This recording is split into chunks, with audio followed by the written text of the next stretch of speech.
Emergency stream. We got to go live. We had to do it. We had to do it.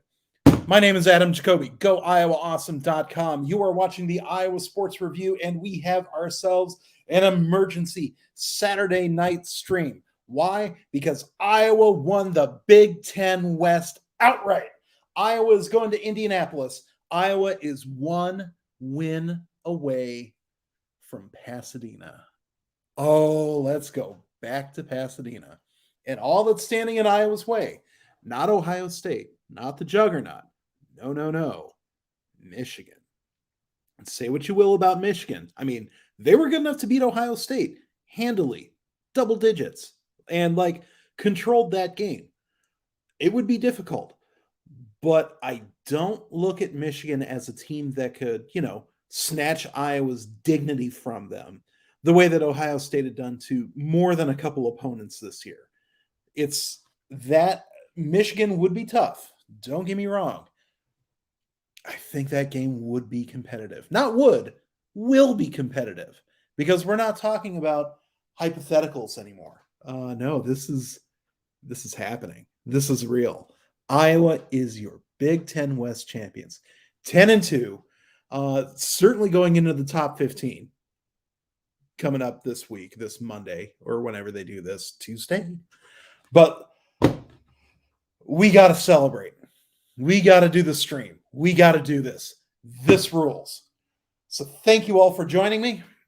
I think we got a lot to talk about. We got to row the boat. I can't believe it's come to this. I really can't.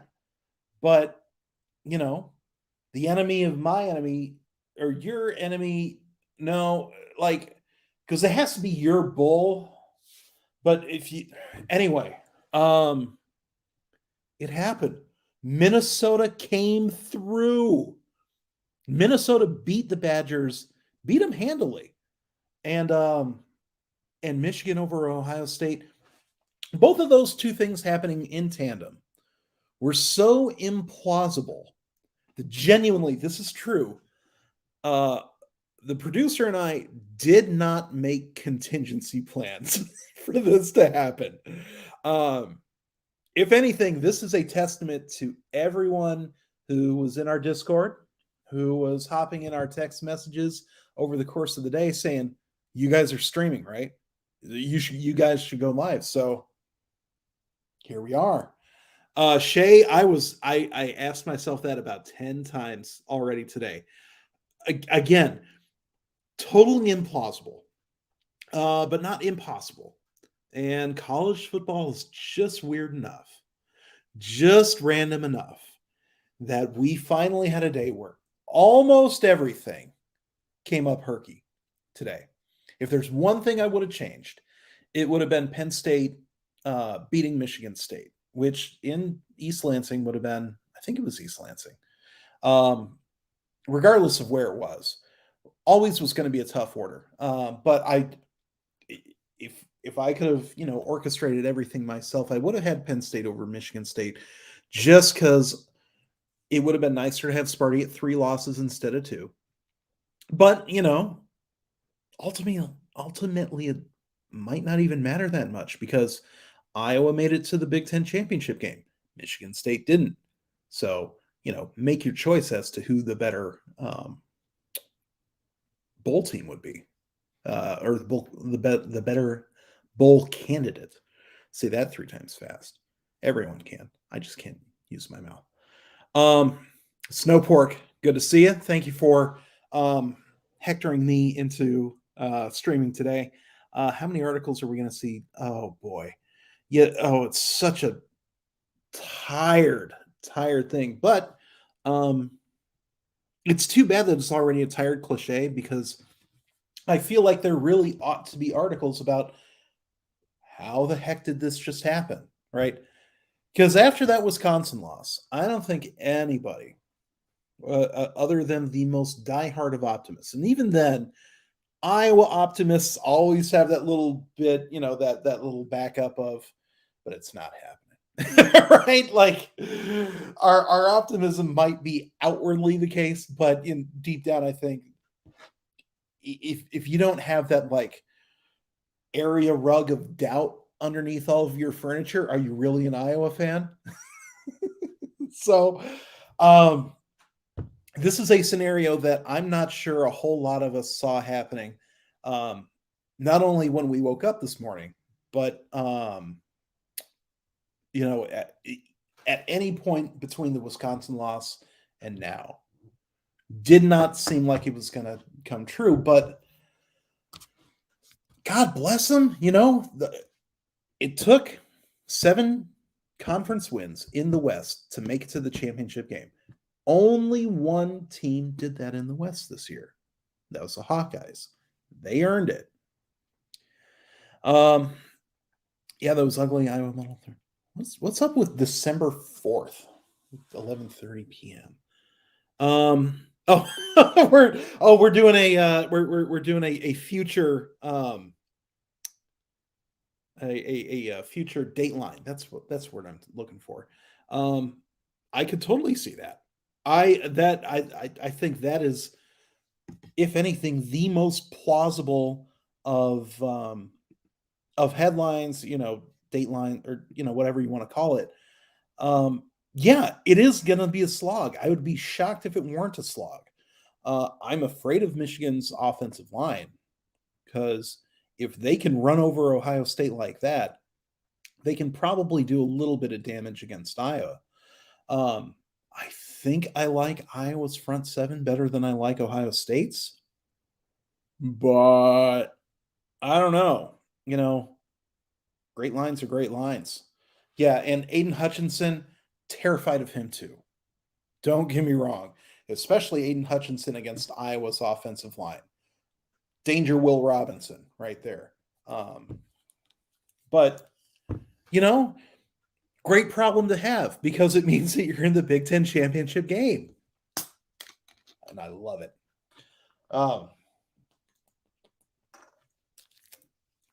This emergency stream is brought to you by Polar Seltzer. Once again, the only seltzer company actually owned and operated by polar bears. Good for them. It's how we're fighting global warming and climate change. We're not going to melt the icebergs, but we're empowering them for the 21st century with commerce. You're welcome, bears. David asks, good to see you, David. If we win, we get the rose, and if we lose, we get the what? That's an excellent question. So, as near as I can read it right now, if Iowa loses, in all likelihood, that means Michigan is going to the playoff. Because they were number 5 coming into today. They're definitely going to be ranked ahead of Ohio State. Bama, I don't know what you do with Bama after the Iron Bowl, and I definitely don't know what you do with Bama after the SEC championship game. My guess is that's going to be 2 more really underwhelming performances by them. They might get a win over Georgia. I doubt it. Either way, I don't think, if Michigan beats Iowa, I don't see a scenario in which the Wolverines are not in the playoff. So given that, and then you've got 2-loss Ohio State, 2-loss Michigan State. You would expect them both, like one of them would be going to Pasadena. And my guess is that's Ohio State. And Michigan State has been good enough that you've got to think that they're going to be in a New Year's Six Bowl. So if there's another at-large spot, it would not shock me if Iowa, is in the running for that. And if they're not in the running for that, we're looking at the Citrus Bowl as sort of the worst case scenario, which is a great worst case scenario. And if that's the case, you're looking at either Texas A&M or Ole Miss in all likelihood as bowl opponents. So it's Kirk Ferentz against, take your pick of Lane Kiffin or Jimbo Fisher in his Goose Steppers. No wrong answers there. Certainly, it won't be boring. And this is fun, right? Isn't this fun? Are we? Yes, we are still counting the Penn State game as a win.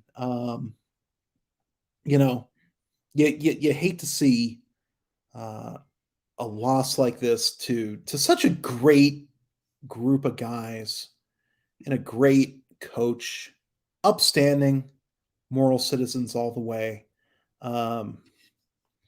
So when Sparty went up by 10 points with like 4 minutes to go and the game was effectively over, I felt so bad for Penn State that I was just like, rats.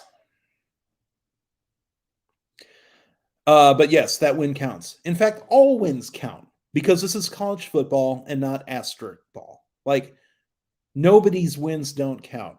And any fan that suggests that about any game that their team lost or the other team won, I think that they should cry more.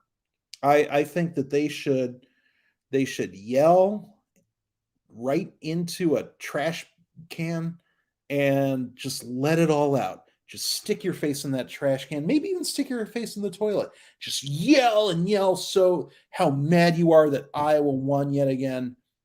Iowa's one win away from the Rose Bowl. And if that makes you mad, you just yell those feelings right into your toilet bowl. A clean toilet bowl, mind you. I'm not advocating anything gross here. Come on.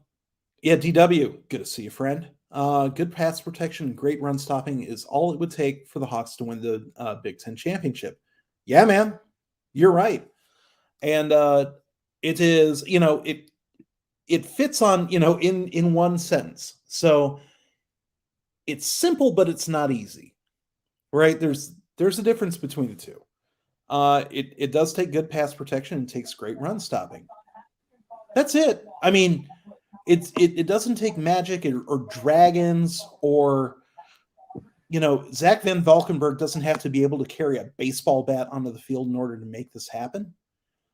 But Iowa just needs to play disciplined ball and stop a really potent rushing attack. But we know that they can do that. They need good pass protection. A little bit dicey, but I think that, at the very least, the coaches understand that is going to be a focus area. Well, I think the most generous way to put that is it's going to be a focus area for the next week, right? It's not a surprise. Aiden Hutchinson is not someone who's sort of coming out of the woodwork. He's a top 10 NFL pick. He made not Bryce Young, that's Alabama's guy. He made CJ Stroud's life awful today. Hi. Hey. Is that the mayor? Well, not yet. A little bit longer, but yes. The mayor-elect. That's me. Pardon me. How are you? I'm flying today. How can you not? Yeah. I'm buoyed by the polar seltzer here, made from real polar bears, and we are celebrating here. Mike, what did you do today? How were you keeping track of the action? Were you just on your couch or what? Yeah, pretty much. No, I went to I watched the Minnesota Wisconsin game at the tavern, actually, because I went with my family. So we were watching it in a family-friendly environment. But before that, I watched obviously Ohio State, Michigan, watched that at home, and then now I'm watching Bedlam. So with everything that's transpired today, ending it with Bedlam, it's quite the day of football. What's the score? I have not been around a TV in the last 90 minutes. It's halftime. Well, now it's halftime, and I'm actually watching the Wisconsin Minnesota highlights. So I'm not even sure, but it's just going back and forth. If you want to call them highlights, even like that was a weird, gross game, but it ended the way we needed. Okay, apparently it is tied at 24 at the half. So proper Bedlam. Yes. Proper. Yes. There was a touchdown, a big touchdown pass by Oklahoma, and then Oklahoma State returned the next kickoff for a touchdown touchdown. So it's about what we expected. Yeah. Yes, that's what you Very want. chef's kiss. Yes. All right. How many times, Adam Stricker asks, how many times have people thought this team was dead against Penn State?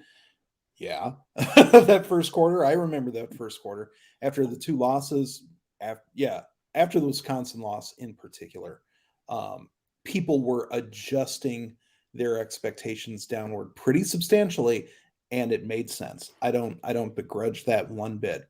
Illinois, when Illinois was up 10-0, I wasn't worried. That game I was never worried about, and part of it was because Jones took that kickback post haste. So it's not like Iowa ever went 3 and out while down double digits to Illinois. And plus, it's Illinois.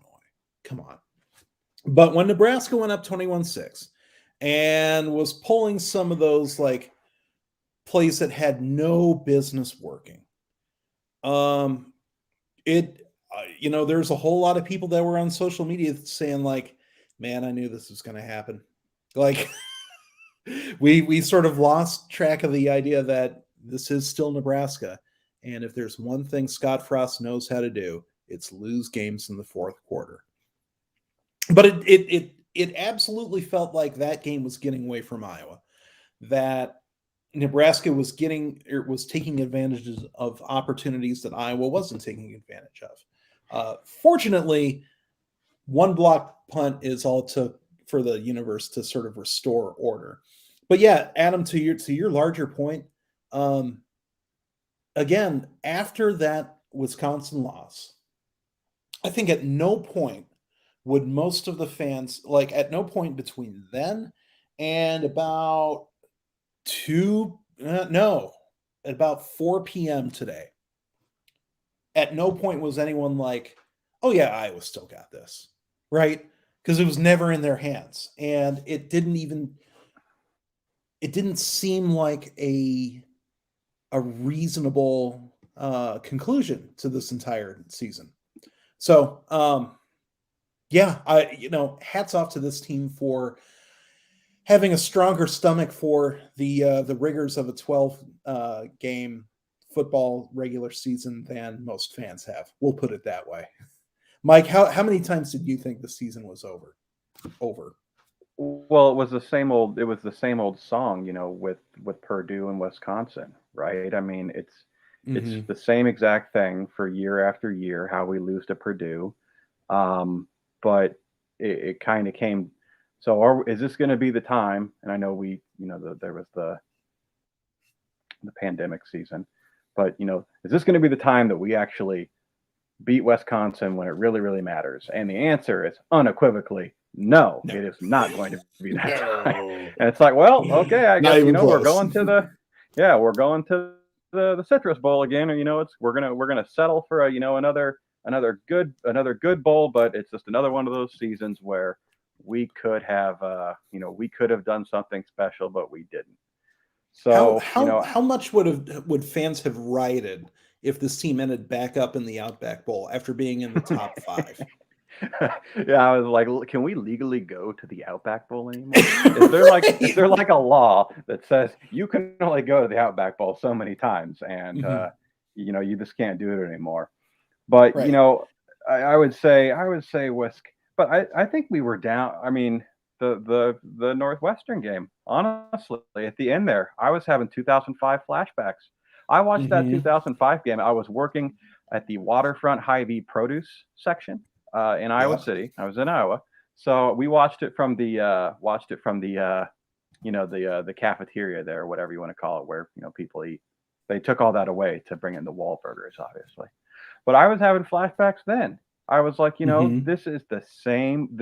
Do not do this again, where we're going to be giving this all away on the final possession. I thought right there, honestly, I thought there's going to be some, Pat Fitzgerald devil magic, and it was going to be curtains. But pulled it off, and then I didn't see the Minnesota game because I was on a flight. But yeah, down. It was similarly messy, as you know. Yeah, down to Nebraska, who, I mean, they attacked the edges, which was sort of the, getting the ball with the options and getting the ball outside, sort of a weakness, a curious weakness that teams can sometimes exploit with Iowa. Yeah, I was like, man, is this really how it's gonna play out? But yeah, you're right. We overestimated, or we underestimated Scott Frost's ability to Scott Frost, and he really didn't disappoint us in the end. So the man is a maestro of mediocrity. My hats are off to Scott Frost. Shay says, didn't have any Go Iowa Awesome gear during the last Big Ten championship game. Not entirely sure the site existed at that point. It might have. My brain is advanced at best. And I got a t-shirt, excellent. A hat, yes. And stickers. Man, I it's in the other room, but I was wearing my Go Iowa Awesome stocking cap just last night. So do I get a little bit of credit for the win? I would say I don't not get a little bit of credit, but by all means, everybody, this is turning into a karmic necessity for everybody involved. So direct your browsers, if you will, to share screen, Chrome tab, go biowaawesome.com. It's right there on your screen. And it's just those 3 words.com, and you can buy yourself your very own Go Iowa Awesome beanie. We got hats, the trucker hats. Who doesn't like a hat? You know what I mean? And still got a couple t-shirts, but man, the hat is the beanie, stocking cap, legit. I mean it. It's warm. It's beautiful. The stitching on the geographically accurate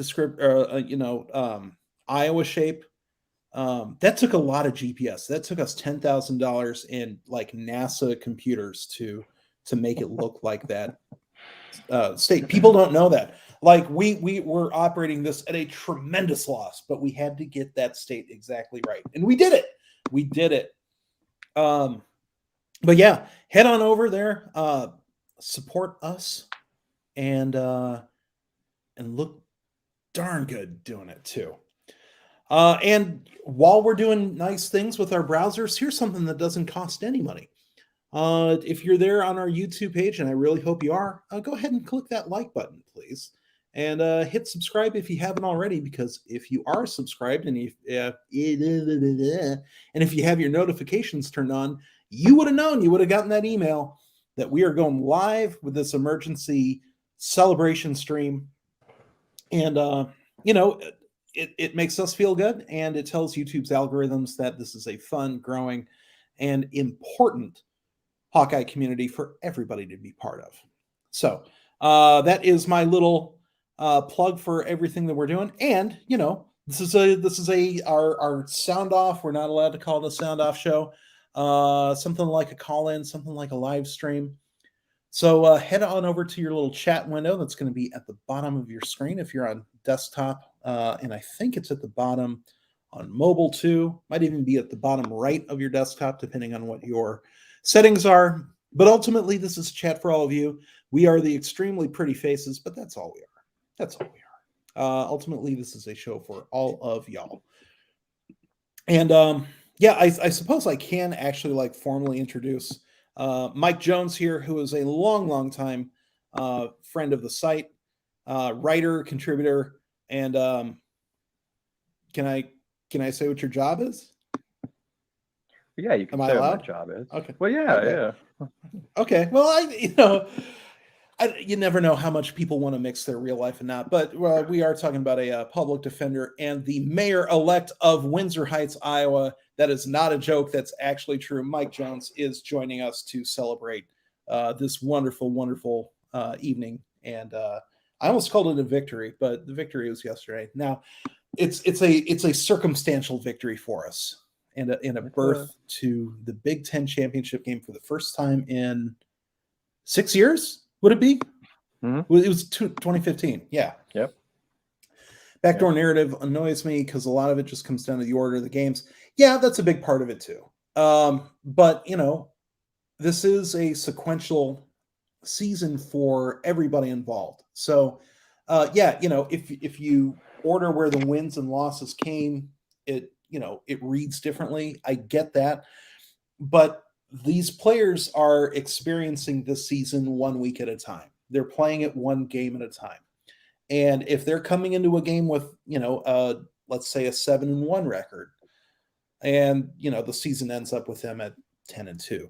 It's different for them than if they come into it with an 8-0 record, or if they come into it with a 6-2 record. It has an effect on their opponent.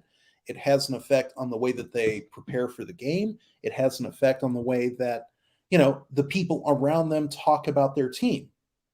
All of this stuff matters. So like from our perspective, from the fans' perspective, yeah, it's a little bit arbitrary, a little for lack of a better term, but when you're in that mix and the players and coaches are dealing with it on a day-to-day basis, the order of the games matters. It does. And I'll also point out, in terms of ordering the games, I'm not sure this team wins 10 games if they start with Colorado State and who was the other cupcake? It wasn't Kent Iowa State. Yeah. And we're done. We can't. No, who was the other why am I drawing a blank on our other cupcake? Was it Kent State and Colorado State? Yeah. Kent State and Colorado State. Yeah, okay.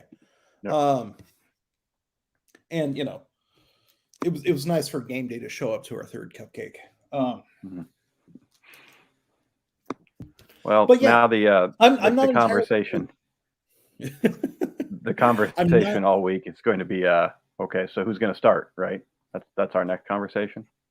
Yeah, it is. And I'm not sure I know the answer, and I'm not sure that I have a preference at this point, because I'm also not sure that Iowa wins that game if Padilla stays in, which is a spicy, dicey thing to say, but he threw some really scary passes in the first half, and he was awfully lucky to not have an INT or two to his name, right? Yeah, well, he was also being asked to throw a lot of passes that he shouldn't have been asked to be thrown.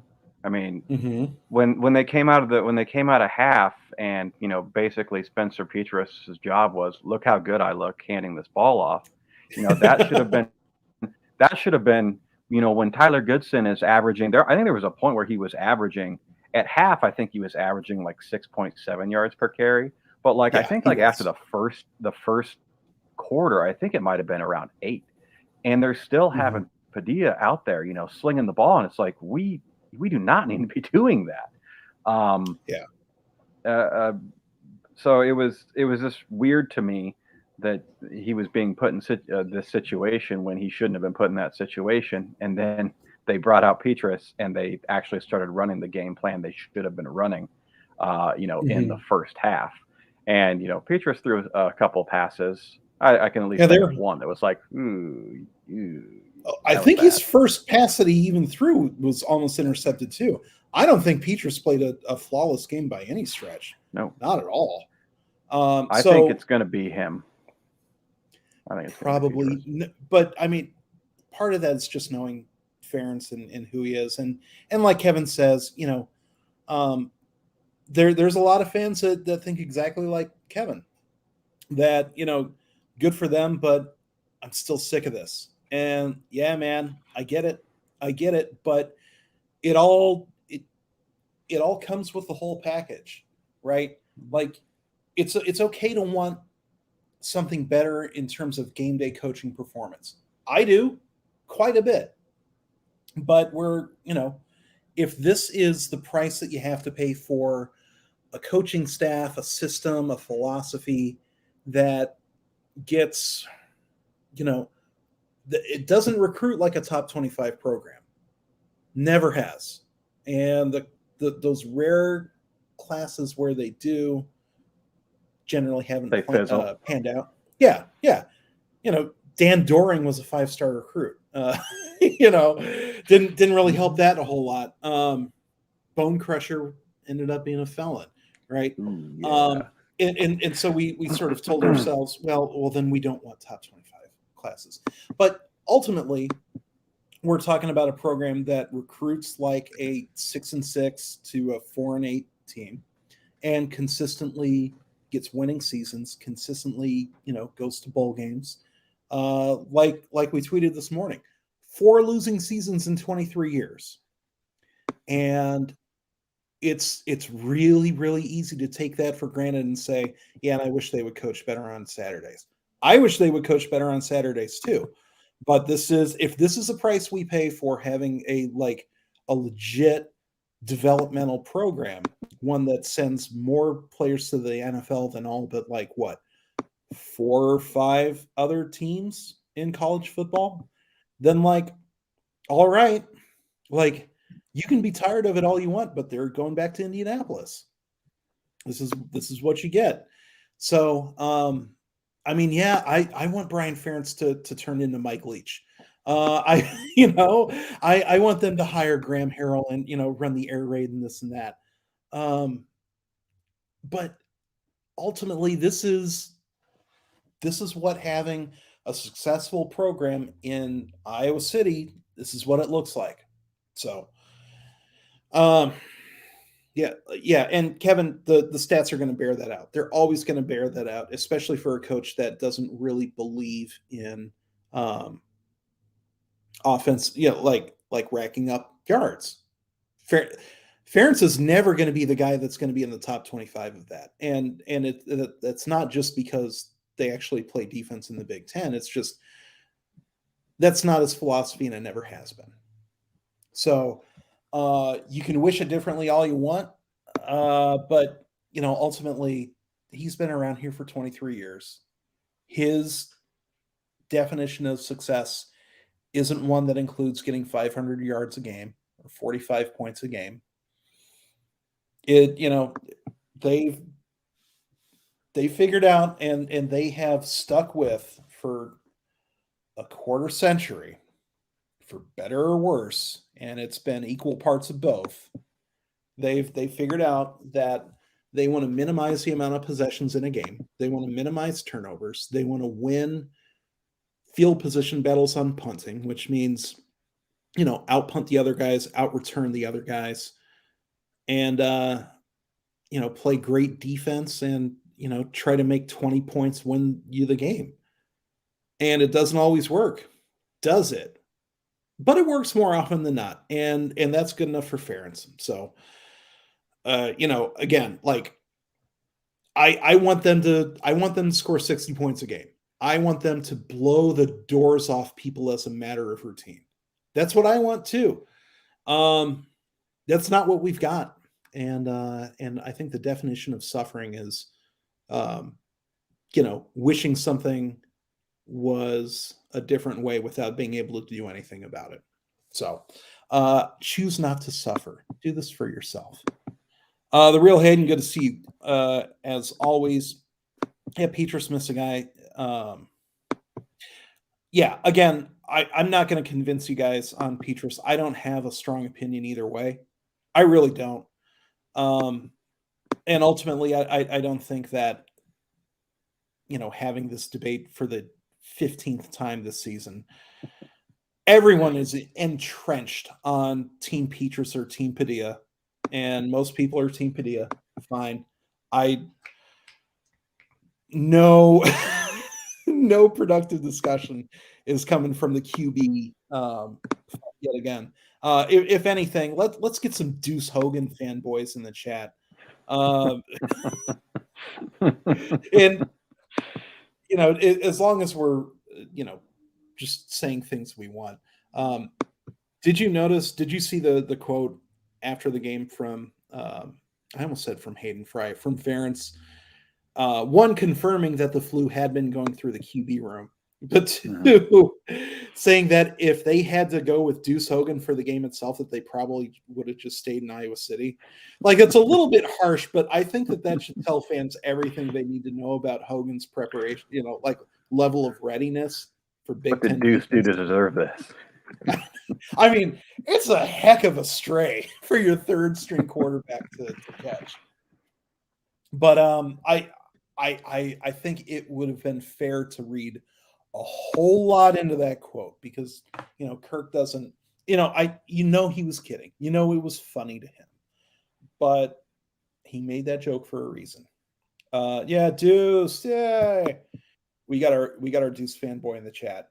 Good to have. Good to have. So yeah, and while we're saying unpopular things, I think the coaching staff deserves a lot of credit for having an offense without a great line, for having a wretched QB situation, because neither of those guys is substantially better than the other. They're not. It sort of depends on what's your favorite flavor of Lunchables, right? They're both Lunchables. There's no good Lunchables. So you can argue about your bologna or weird pizza things all you want, but ultimately you're still eating Lunchables. Oh yeah, sure. While we're fantasy booking the offense, let's just go triple option. Have we recruited for triple option? Not a chance. Like if Spencer Petras tried to run the flex bone, he would die on the field. Which I guess he's not really built for movement. And if you're asking him to move left or right, there's going to be really bad consequences from that. Right. Yeah. Yeah. If you want a guy who's going to, pirouette with the ball and fall over because his legs aren't built to do that, I'll do that. I think I still got some eligibility. But yeah, I mean, again, you can wish the offense was different all you want. You got to know at this point. You got to know that that's just not happening. And yet it still got Iowa to the Big Ten championship game. So, with again, like a talent level, like again, the worst offensive line we've had since I want to say 2007. A quarterback situation that was rough. Two true freshman wide receivers sort of breaking in and trying to get over the mightiest of hurdles that is Nico Regani's playing time, which I guess he still gets. And defensive line rebuilding it, itself. So an Iowa team that comes into games with a disadvantage on both the offensive and defensive line, that does not have a great quarterback situation, that who's their top receiver? Laporta? Keegan Johnson? There's no All-Americans there. And their defense, the back seven have been great, legitimately great, but that's about it. To take all that, which on paper, if especially if you had told me that the line would have been worse than we suspected, and that would be riddled by injuries on top of that, between that and a fluid at best quarterback situation, if you had told me all that, I would say, okay, so this is a rebuilding year. We'll be lucky to get 7 wins. And they just won the division. So where does the credit go if it's not the coaches? That's a genuine question. Like I'm as annoyed about what they do on Saturdays as anybody else. But you got to give them a little bit of credit for getting back to to Indianapolis, don't they? Don't they deserve it a little bit? We're going to give all the credit to LeVar Woods. All the credit goes to LeVar Woods. Okay, yes. That's where it goes to. He's our unproblematic fave. Yes. And hey, for weeks now, I've been on the boat that says make him assistant head coach. Yeah, because I honestly don't think he's going to stick around much longer if he keeps up this nonsense. Yeah. Special teams has been the best of the 3 phases of Iowa football. And that's saying a lot with Phil Parker running the defense and, turning ball hawk U into a serious thing this year. Yeah, like Nebraska got plenty of yards, except when they didn't. But there's a difference between the way Iowa runs their program and Nebraska does. And Nebraska is all about those recruiting stars, all about that skill position stuff, all about doing the flashy things. And look where it got him. Scott Frost had to fire half of his staff just to keep his job, and still, with a vastly reduced buyout. I'm still not sure Scott Frost coaches week 1 next season. I really don't know that for sure. But that's what happens when you run a program that doesn't take care of the little things. And say what you will, but Iowa did a pretty decent job of taking care of the little things, and playing winning football when it matters. And that a lot of that goes to preparation and coaching. And it's the type of coaching that we don't get to see because it happens in the off season, and it happens at practice, and it happens in terms of like film study and picking up on tendencies, especially on defense. Like, that's the unsexy stuff that fans don't really get to get worked up about because they don't see it the way that they see play calls. They don't, it's not as obvious as running an out route short of the sticks on 3rd and 5, which Iowa is fantastic at, right? So it's so much easier to get mad at that than it is to be happy about the development of each of these players, the development of a cohesive defensive system, and all of that. The fact that they're able to have, we'll say it, 2 quarterbacks ready to play this year. That is good coaching, even though it's not as obvious as,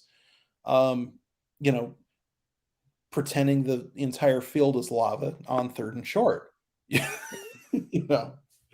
Tyler asks, if Iowa wins, is there a chance we're in the playoffs? It would take several football teams to get abducted by terrorists and held hostage through January. Yeah, I love them. I don't think it would even be healthy for the Hawkeyes to be in the playoffs. Not this team with those lines. But they don't have to. Like, if they win, they're going to go to Pasadena. And I think that, like, did Oregon end up winning? Like, is it Oregon versus somebody for the Pac-12 championship? Because I had seen like Wazoo, but I also did not pay any attention to the Pac-12 today. So I know that it's still very much up in the air who's actually going to win the Pac-12. Either way, regardless of who actually does win the Pac-12 this year, there's no Christian McCaffrey or CMC equivalent waiting for Iowa in Pasadena this time around, right? So without instant death in the Stanford backfield, I think Iowa could be competitive in Pasadena should they actually make it there. It's going to be Oregon and Utah. Okay. Either one of those. Bring them on. Bring them on. And now, granted, Oregon could easily hang 40 on the Hawkeyes. It wouldn't surprise me. But I want to see it. I want to see it happen. Can you imagine how good Iowa would be if they had a QB? Yeah, and if I was 7 inches taller, I could dunk and it would be great. I mean, they have – listen, it's not fair to Petrus and Padilla to say Iowa doesn't have a QB. They had 2 game-ready quarterbacks this season. And Spencer Petrus, everyone likes to pretend that he is, radioactive. He did beat Penn State. He did win in Ames. And, those were both team victories. Yeah. They're all team victories for everyone. and yet we still give quarterbacks credit for wins and losses all the time. But, they won those games. Petrus had a 6-game winning streak to end 2020. He is not, just some chump that they picked out of the marching band. They got him for a reason. He can actually make a few good throws. He makes some bad ones too. I don't think that he's the best fit behind this offensive line. I don't. But ultimately, he has earned his teammates' trust, his coach's trust, and that doesn't happen by accident. And so the fact that Iowa's got him and a game-ready backup, I would fervently disagree with the notion that Iowa doesn't have a quarterback. Mike, your thoughts? They have Deuce. What are we talking about? Yes, of course. Why did Yeah, I I mean, forget no. Deuce? If you look at it, I think we saw more of what kind of a quarterback Petrus can be last year. I think the line was obviously a lot better last year, It and was. he was. I mean, he is what he is. He's not. Mhm. I feel like we're kind of getting. Part of being an Iowa fan is a little bit kind of like being a Bears fan, where there's just this constant torment of Yeah. where could this team be if they just had a better quarterback. And Petrus is what he is, and I believe this year Padilla is the better option because of the line, because the lines. Iowa's success has always come down to their lines on both sides of the ball, and this year the offensive side is just bad. It's just not good, and the defensive side I think has been a pleasant surprise. But that's why I think Padilla is the better option, just because they can't keep Petrus upright, and he cannot run. I mean, he will Yeah. just do whatever it takes to not run. And Yeah.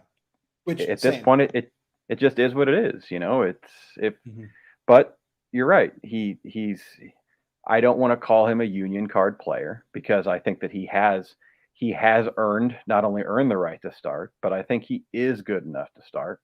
But that being Mhm. said, if we walk into that game, the Big Ten championship, and he's not getting it done, I think I think Ferentz, they have more than enough grounds to say, all right, we're gonna put Padilla in there and see what happens. And we should point out they've done that twice already this year, right? So it's one thing for a quarterback to start a game. Clearly, it's another for them to finish it. By the way, what's up, Becky? Hello. Good to see you. Michigan fan. So we're gonna hate her for the next week, but old friend, good friend. She nearly pushed me off a mountain, but I survived. Did you have it And coming? yeah, of course. Of course. Um, and ultimately, yay Hawkeyes, boo Wolverines. Um, and we'll resume friendship in a week, Becky. But yeah, I think going back to the discussion, it's yeah, my guess is Petrus starts, and I think most people are sort of resigned to that fact. But I also think that if he is not what Iowa needs against Michigan, if everything that you mentioned, and I agree with, about Padilla being the more effective option, especially behind that line and especially under pressure, there's no reason to believe that they're going to be too scared to pull the trigger on another QB change. Because again, they've done it twice already, both times when the first quarterback was ineffective in his time on the field. So I am not as worried about them making a bad choice, and by making a bad choice, I mean starting Petrus. I'm not as worried about that, just because I think that they've earned a little bit of a benefit of the doubt in terms of identifying that they can do a better job with the other quarterback. They've shown that, which coming into the season would not have given them that credit, because they took so long with Beathard and Rudock and had to wait till the offseason to really, really recognize the, awful situation that turned into. They, to their credit, haven't made that much of a, mess of it this time around. So thank you, Becky. But yeah, by the way, Nefarious 71, I have tried running and it made my hip hurt. My form is awful. No, like I had like 7 good months where I'm like, I'm a jogger now. This is great. This is cool. I was starting to knock down some 9-minute miles too. And it turns out that my body is just not built for it. Kudos to everyone that is. But I'm a walking man, and it's the only way I'm going to stay upright by the time I'm 80 years old. Is what it is. Oh yeah, the system. Okay, great. Okay. I mean, What can I do with a take like that for a team that's going to the Big Ten championship? What am I supposed to say, Kevin? We've been writing and talking about this for, 15, 20 years. I mean, it's at the end of the day, it's the Ohio guy on the moon, right? Is Kirk Ferentz really Iowa's offensive coordinator? And the guy's holding the gun, pointing at him, saying, "Always has been." Has been. It's no matter what happens, where it's going to be the same. It's going to be the same system with equal, pretty much similar results. I mean, we are resigned to our fate in talking about it. The only difference will be if we have one guy who makes one or two decisions a game a bit differently than the guy before him. That's pretty much the only difference you're gonna get, I'd say, at the end of the day. Right. And like, if this is what counts as, if this counts as sucking, then what do you say about 80% of the teams in college football? And if that's the case, why watch? Go cheer for Alabama. That might be more your speed. Sorry if this is your first time watching the Hawkeyes, but you can't act surprised about it at this point. A little bit of a reset for everybody, since we are almost an hour into this already. My goodness. My name is Adam Jacobi. I'm joined by Mike Jones. We are both of GoIowaAwesome.com, and you are watching the Iowa Sports Review. This is an emergency Saturday night show, stream, whatever you want to call it. And we are celebrating Iowa's official West Division Championship outright winners and headed to Indianapolis in a week to face the Michigan Wolverines with the Big Ten Conference Championship and a trip to Pasadena, if not the playoffs for Michigan, on the line. And great day, a wild day, and it was almost an incredible day of college football, but tragically, Alabama rallied in the Iron Bowl. We didn't get Nick Saban, didn't get him his second loss, didn't really throw the playoff into upheaval the way we would have wanted it to. But all the same, it was everything that we as Hawkeye fans needed out of the game.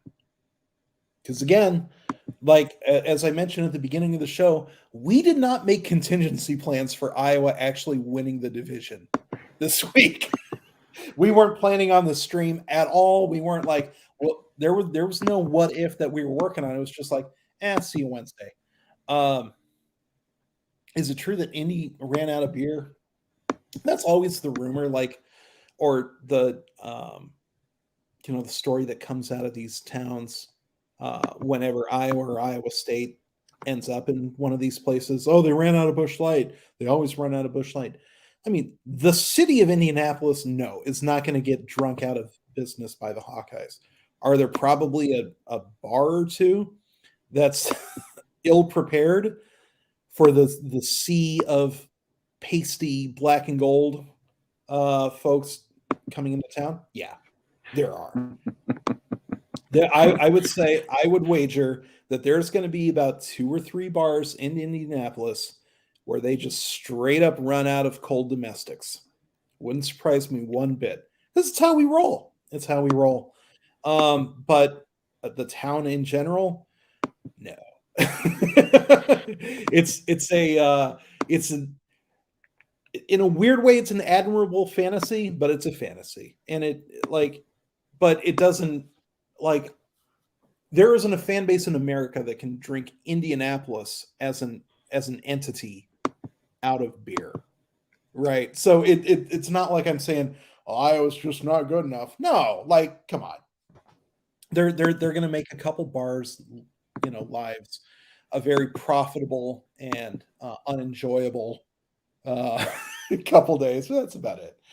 Dan has a great question. Who's going to be the MVP of the championship game for Iowa?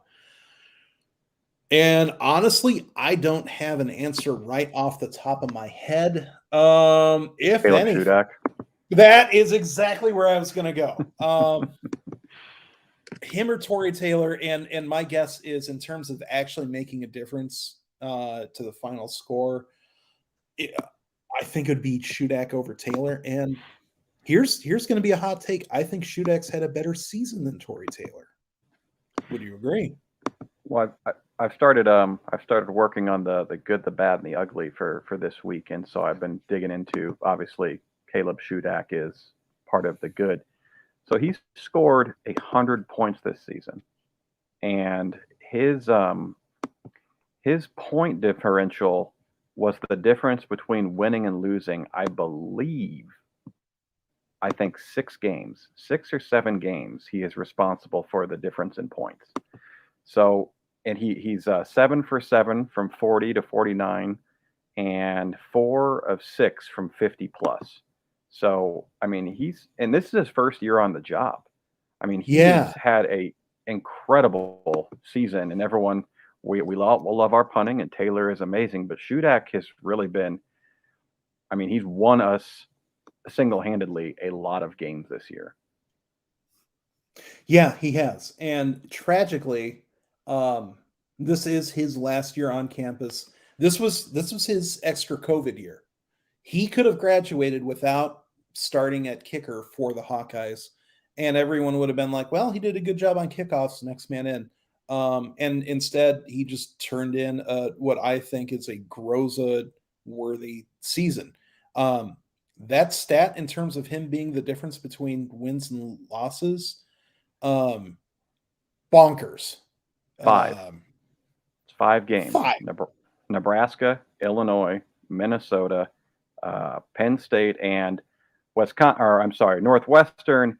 He scored 5, and we won 17-12. So it counts. It counts. Yeah. And I wish, in retrospect, that we had, at least one season of this prior to this year, just so we could have prepared ourselves for our kicker having a great season. Like, we could have given them a great nickname like the Shoe, Caleb the Shoe Shudak. Like, that would have gotten voters' attention. And so we as people who cover this team got caught flat-footed. That's on us. Yeah, we need Taylor to win MVP because that's what the Big Ten brand requires. Listen, this was punter central in terms of conferences this year. Taylor, you had Jordan Stout, you had the Corsack guy for Rutgers, who, gosh, when you're a great punter and you punt for Rutgers, it's even more amazing than when you punt for Iowa. So I don't begrudge any of those guys. Blake Hayes at Illinois, another great guy who didn't get a sniff of the Ray Guy Award, who should have. That's straight off the bat. That's more Big Ten punters than they had room for in the Ray Guy finalists, and we're not even getting to Areza or Stonehouse or whatever the guy's name for Colorado State. Great year for punting. The Big Ten absolutely owned that brand this year. So and listen, the Indianapolis Stadium, I think Lucas Oil Stadium, it's indoors, climate controlled, this and that. There's going to be no confounding factors for Torrey Taylor. So if he wants one last game, wait, he's back next year. But if he wants one last game this season of being an absolute weapon and a terror for the other team, here it is. Like, he could absolutely have the Big Ten MVP type of game. Now, Fox isn't going to give it to him, but he can be a weapon for that game. He could absolutely be a difference maker. In terms of, going back to Dan's question, in terms of like a traditional MVP, so aside from Shudak and Taylor, who would Iowa's game MVP be? Well, you would think it's Goodson, right? You would hope that Iowa's best player is, its MVP in its most important game, right? So Again, assuming that they don't do things like give it to a center. Media is what it is. If it's a really ugly game, which I can probably see it being, and Michigan does what they do, I think it could seriously be like Jack Campbell, who has something like 17 tackles or something. She's something absolutely crazy. capable. Yeah. Or even Seth Benson. Heck, who knows? Rutgers punters should get a handicap when it comes to counting their stats. Yes, it's the same thing as the Colorado Rockies, except instead of thin air, it's just sheer ineptitude. That's a bonus that most teams just don't get. I love this idea, by the way. This stat, hold on, this stat can't be right. So I'm just looking at this Adam Korsak, Rutgers punter. So Torrey Taylor has punted the ball 69 times, which is nice. And he has 11 touchbacks, which is, whatever. This Adam Korsak, this Rutgers punter, has punted the ball 66 times. He has 0 touchbacks. Well, because Rutgers was never within 60 yards of the end zone, right? One man can only kick so far. That's still just a wild stat to me, though. Oh, it's insane. So if anything, shouts out to Rutgers, punt coverage team for getting down there too. But I would suspect that there's just a whole lot of possessions that ended for them inside their own 30-yard line. Just a hunch. Adam, I love the idea. 4-point 50-yard field goals. I think not in the NFL or anything like that, because there's obviously plenty of absolute weapons up there. But in college, and also give them a point for a doink, right? A halfsy. If you can actually, it's a rouge. Or if it doinks and then goes in, give him a bonus point for that. Imagine the end game strategy around that, right? You're up by 3, ball on the 10-yard line, 5 seconds to go. Do you try to pass for the win? Do you try to kick for the tie? Or do you try to bank it in off the upright, which you're only 27 yards away? You bank it in and there's your win. But if you miss by 1 foot, you've lost it altogether. Now we're getting into the real chaotic, stupid stuff, and I'm all for that. Chaos. I've always advocated for, if the ball on a kickoff goes through the upright, that you should get a point. If you kick the ball that far, you should get a point. Yeah, Harbaugh. Those of us who are old enough to remember it, complaining to referees at Kinnick Stadium back when this was a thing. Thankfully, no longer a thing, but you could get them to ask the crowd to quiet down.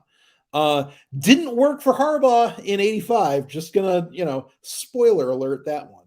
But we are talking about a guy who, still has never won at Kinnick Stadium as a player or a coach.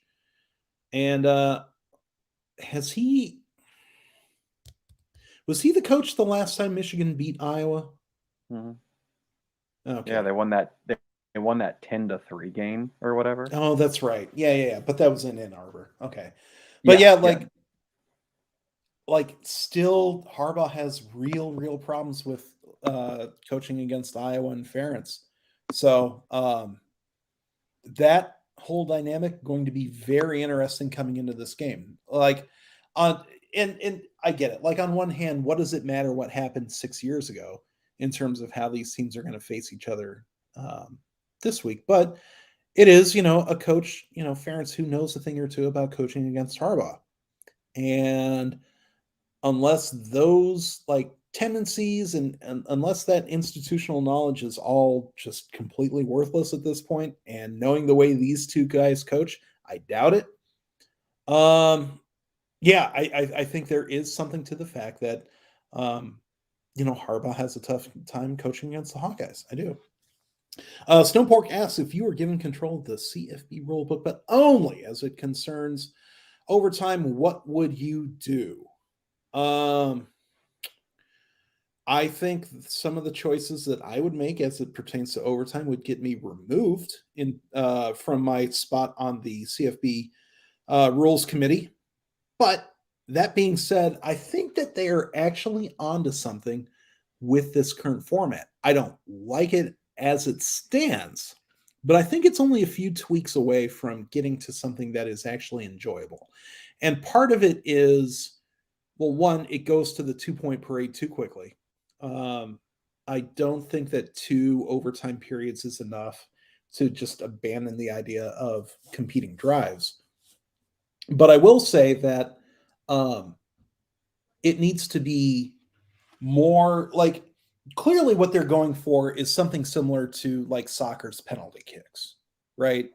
Where like, you've done enough overtime, they're clearly still like close enough that you got to end it just one back and forth and back and forth. The problem is that they still go through the whole rigmarole of, okay, who wants to go first? Okay, what side do you go for? And you don't need to keep doing that. And they don't do that in soccer. So if you really want to replicate the whole penalty kick environment, have one offense on this side of the field, one offense on that side of the field, and the defense is going with them too. And put them each on one side. Okay, you go for two. All right, that was either successful or it wasn't. Now this team goes for two. No coin flips, no decisions of who goes. Like, that doesn't need to happen every single time, because it totally ruins whatever rhythm could possibly still be left at that point. And I don't think it needs to be sudden death necessarily either, or the possession by possession equivalent too, because we're talking about singular plays. And it was a mess when Penn State and Illinois did it. Like, it wasn't even fun to watch. But if you just streamline the amount of time that would have taken, and just go back and forth, and let's say they don't even, like, it takes like a minimum of 3 tries, then all of a sudden you start to get into some different the same way, like with PKs, it takes you're trying to win out of 5 kicks, right? So if all of a sudden it's like you're trying to win out of 5 2-point tries, then all of a sudden you start to get a little bit of different strategy involved, and it becomes actually interesting, rather than, all right, everyone back to the 50-yard line, and then we'll walk over here now, and then we'll walk, like, all of that stuff. It would not take a whole lot of imagination to cut all of that. We'll call it like officiating bureaucracy. That can all be cut way down, and it only takes a little bit of imagination. So that's what I would do. Or you could also start the drives from the 30 or the 35. I don't know. But certainly there are more options that would make for what I would consider more palatable solution than what we've got right now. Mike, do you have any ideas? I thought it was fine the way it was, but yeah, apparently it wasn't. I don't like I think it was the Illinois Penn State game where they were going back and forth, from this side to this side of the field. That was terrible. I mean, that was awful. It's like, why does that? I understand that it matters, but it's like, I don't know if you should just get to be able to choose that. I think. Well, it seemed like a vestige of old rules that really does not apply if this is what we want to do. But go on. I think you're on. I think the good thing to do would be kind of like you said, which is like with penalty kicks, where it's, okay, so one team scores, the other team has to score, but they don't.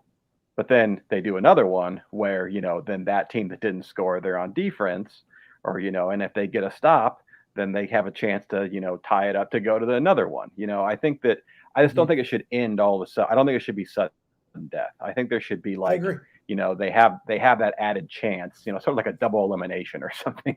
They have another chance to stop them and potentially tie them. It just doesn't end right then and there, if they don't stop them and they didn't score on their on their OT. I think that would be a better way to do it. I think that would streamline things too. instead of having to then go back and start all over again if both teams should score. I think that the 2-point thing is really annoying. It is. It is. And it doesn't have to be, which makes it just doubly annoying at that point. Nefarious says if you hit both uprights and the crossbar, you instantly win the game. I can see we've got a Bears fan. Yes. But I'm also not at all opposed to stunt kicks. Right.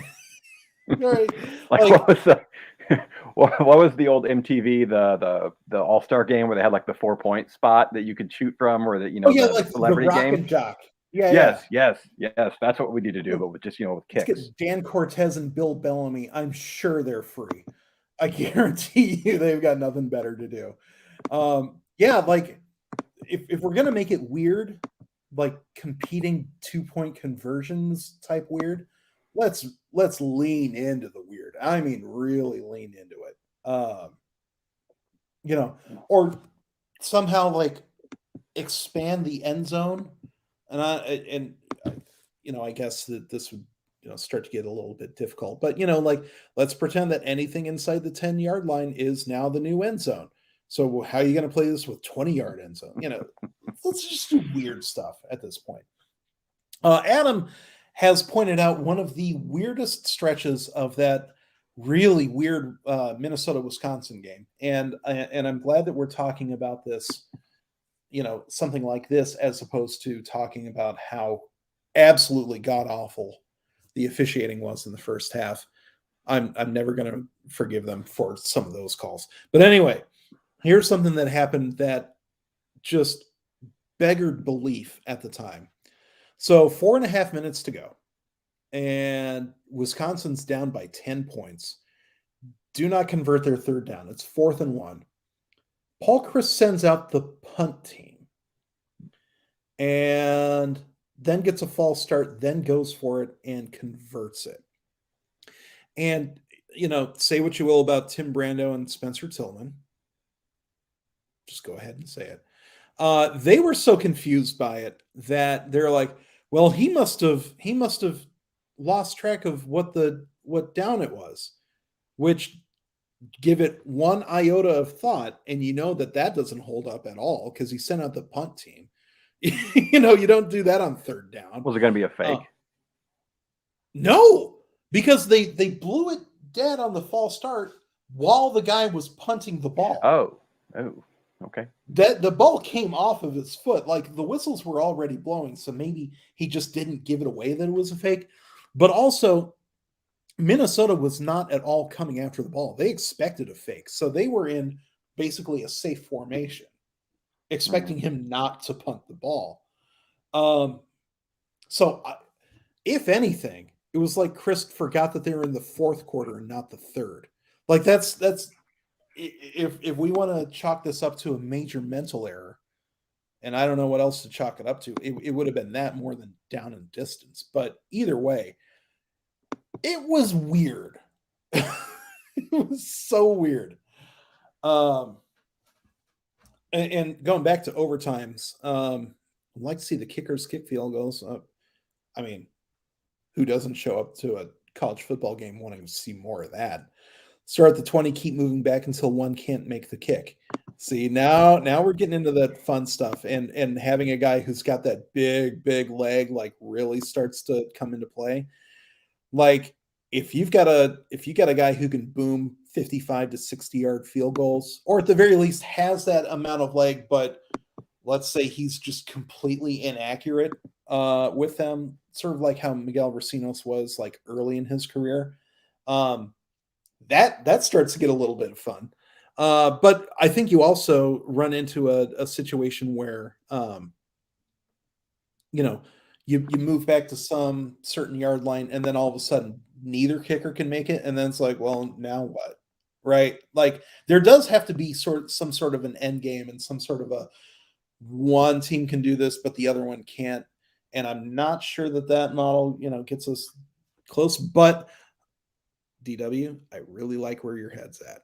I like chaos, and I like deep silliness. So all for that. And Dan says, make the kickers play horse. First of all, horses don't belong in football. I've said it for years. Mike knows it. But I think we're very close to something here. I think the kickers should be more and more involved in the non-special teams aspect of overtime. Like, what if, okay, here we go. What if for overtime, you could only have 11 members of your roster ever on the field, and not like 11 at a time. No. You've got an overtime roster of 11 players total. So, like, can your kicker throw a pass? Because he might have to play quarterback, or is he just going to hand off the entire time? Or can you play Iron Man? Yes, but like extreme Iron Man to the point where you're like, well, all right, can our quarterback kick a field goal? Because we're going to need him to. That might be fun. And like maybe you decide we're going to have 11 like beefy hosses on the field, big meaty men slapping meat, and we're just going to like bum rush towards the end zone. And you want to use one of your roster spots on a kicker? Okay, well, he's going to get flattened, right? Like, let's really, really introduce some weird like end game tactics to this. That's my thought. Soul and beef days, but like football. Yes. We're gonna do a hail bay toss, or some hay bale yes. toss. There we go. Yes. Well, and hopefully no one's gonna tear an oblique muscle and ruin his season in the process. Man. Okay, we've been on for an hour and 15 minutes, which is bonkers. Because time has flown. We've been having such a good time. I think that we can stay on for a little bit longer, but just a little bit of a reset for everybody who is watching. My name is Adam Jacobi. I am joined by Mike Jones. We are of GoIowaAwesome.com, and you are watching the Iowa Sports Review, our emergency Saturday night flagship edition. Call in, sound off, this, that, live stream, whatever you want to call it. This is what it is. We are your hosts. You are the chatters, the people with the hot takes, the questions, the comments, the engine that makes this train run. So, if you're new here, welcome. Go ahead and hit subscribe if you haven't already, so you can always get notifications for whenever we go live. Not only does it make us feel good and helps us meet our subscription goals, but it also helps tell YouTube that more and more people need to be part of our fun and enjoyable community. And yes, also it does make us feel good. Hit that like button while you're at it. It costs you nothing, and neither does subscribing really. But like button also does good things for us. We like good things.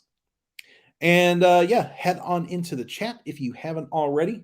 Give us your questions, your comments, your hot takes, anything that you want us to address live on the air, because that's what we do.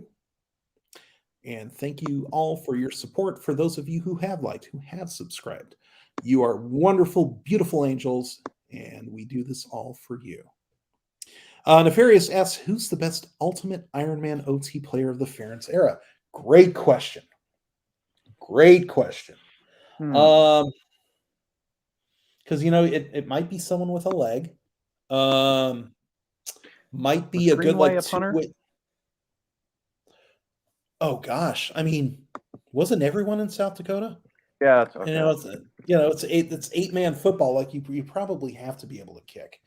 Or do you want to say someone like, I don't know, Tyler Linderbaum, who came in as a defensive lineman, was probably going to be pretty good at that, and then just turned into this bonkers center who, again, like if you need a long snapper, he's probably going to be your man for that. So, or it could be someone like who's the guy that was? Heck, Damian Sims played both cornerback and running back. Could have been a weapon there too. I don't know. John Winkie, backup quarterback, backup punter. He can do it all. Honestly, the answer might be Nate Kading. He was a guy who was a 3-sport athlete. Scored a touchdown against Ohio State. Let's not forget. People forget. People forget that. You know who scored a lot of touchdowns against Ohio State? The 2017 Iowa football team. They won 55-24 in Kinnick Stadium. People forget that too. So I think I would say my number one choice is going to be Nate Kading. What about you, Mike? It's got to be Chad Greenway because he played. Okay. He played quarterback. He played safety. I'm just reading this now because I remember I swore that I read that he was a punter at one point, but it says that he played quarterback, he played free safety, and he returned punts and kickoffs. So goodness. So like some real Brian Urlacher type stuff there. Yeah, he's doing everything. I like it. Okay. Well, it's my Nate Kading against your Chad Greenway. Well, if we're going with entrepreneurs, I think Nate Kading has the title far and away. But I don't know. Chad Greenway's got his was it like the Minnesota Goose type? Like he's an entrepreneur himself. He's got his own liquor brand. Like the something goose, like Dakota Goose. Yeah. Hang on. We've got some dead air while Adam Googles some things. Yeah, Gray Duck, founded by three guys I've never heard of, along with former Minnesota Vikings captain Chad Greenway. So let's share this because this is excellent. The one thing where they both actually had something that they could claim was entrepreneurship. So yeah. I don't know if Gray Duck vodka is still a thing because this was from back in. Where's the date on that? There is no date, but I think it was 2018. Anyway, Gray Duck vodka. They got a nice website. If it exists, good for them. Okay, yeah. So at the very least, they're still paying their webmaster.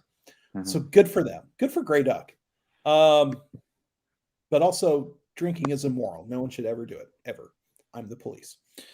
Gray Duck is an amazing name for him. Yeah. Because Goose was taken, wasn't it? But Gray Duck, that's a very Minnesota thing. I love that, honestly. I actually love that.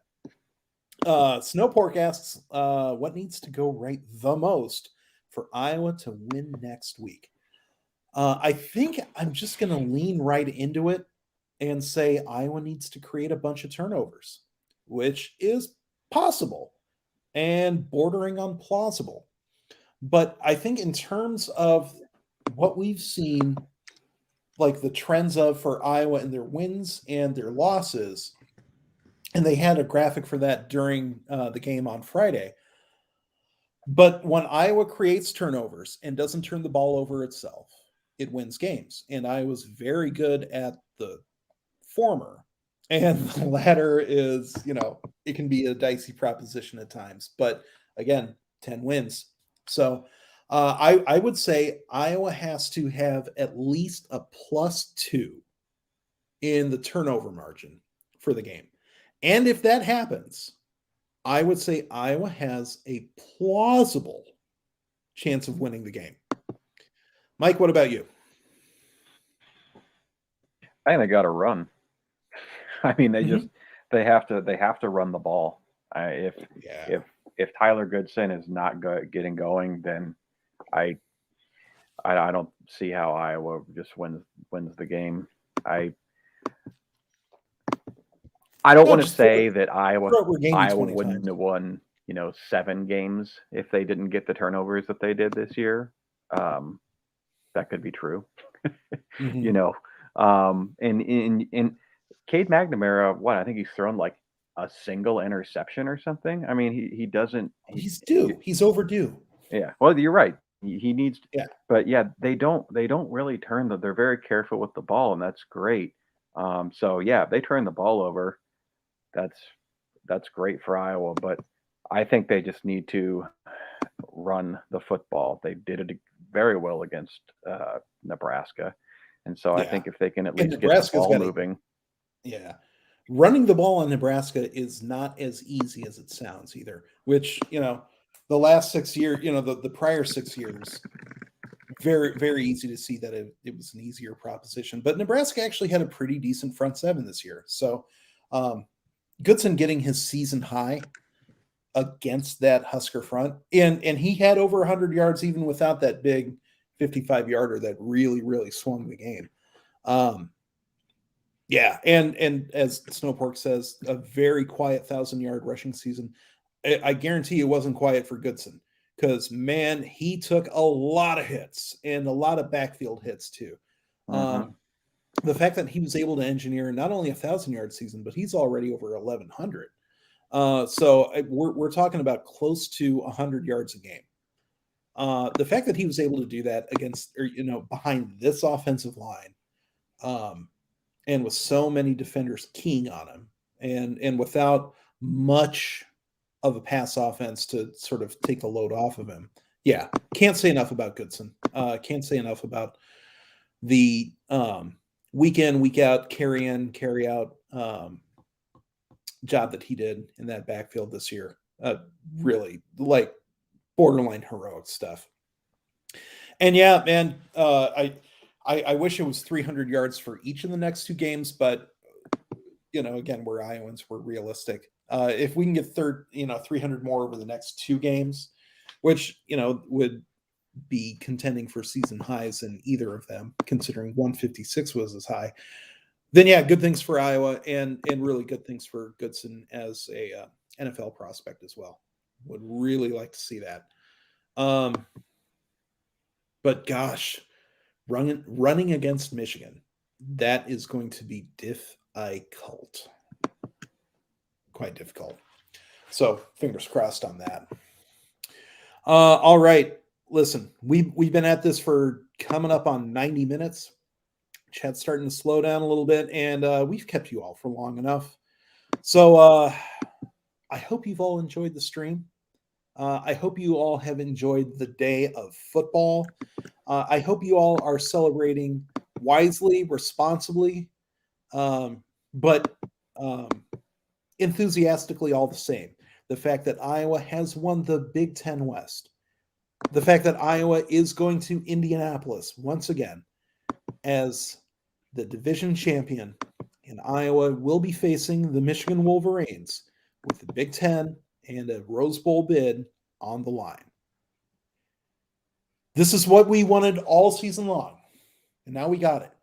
So celebrate, have fun, do it smart, and we will see you on Wednesday or Tuesday. Either way. Yeah, Tom Close on Tuesdays. Classy Hawkeye. So with that, thank you all so much for joining us. One last time, I am Adam Jacobi. That is Other Direction. There we go. Mike Jones. We are both of GoIowaAwesome.com. You have been watching the Iowa Sports Review. Thank you all so much. Enjoy the rest of your night. Go Iowa Awesome. Go Hawks. Good night.